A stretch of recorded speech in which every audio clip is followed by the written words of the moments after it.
I'd like now to introduce Marco Albani, Senior Expert Sustainability and Resource Productivity, McKinsey & Company, based in Italy, and his topic is erratic weather patterns dealing with climate change.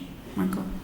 Thank you so much. It was a very interesting discussion, and the panelists were coming from a broad range of environments. They were from kind of rainforest to dry inland environments, with different approaches to building resilience into climate change. First thing, hazard. So what came out is that the hazards from climate change are material, and it's not just shocks, but it's also stresses. It's also continuous stress. And they change, and they change between different environments, but also between people.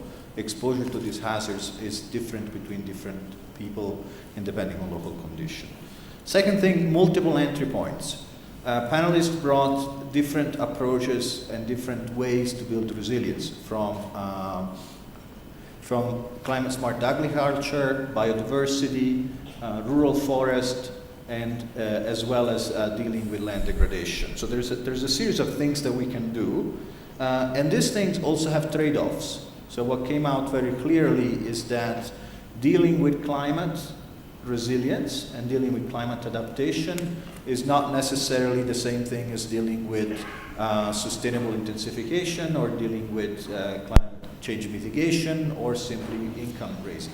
So there are trade-offs. There are win-wins, but not just win-wins.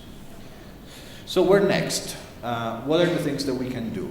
What panelists largely agree on is that we know enough to start to stress test food systems.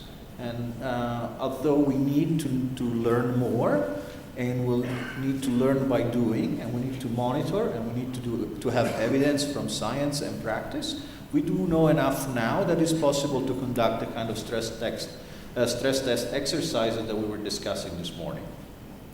Second, that there's an important role for integrating across these different entry points and understanding how the mitigation measure that we can put in place can work together. Where are the win-wins, where are there not, and how do we prioritize them? How do we come up with a way to know basically where are we getting value from the resilience that we're building? Last, integration across disciplines. There was a very interesting question during the discussion, which was, what is the role of anthropologists in this?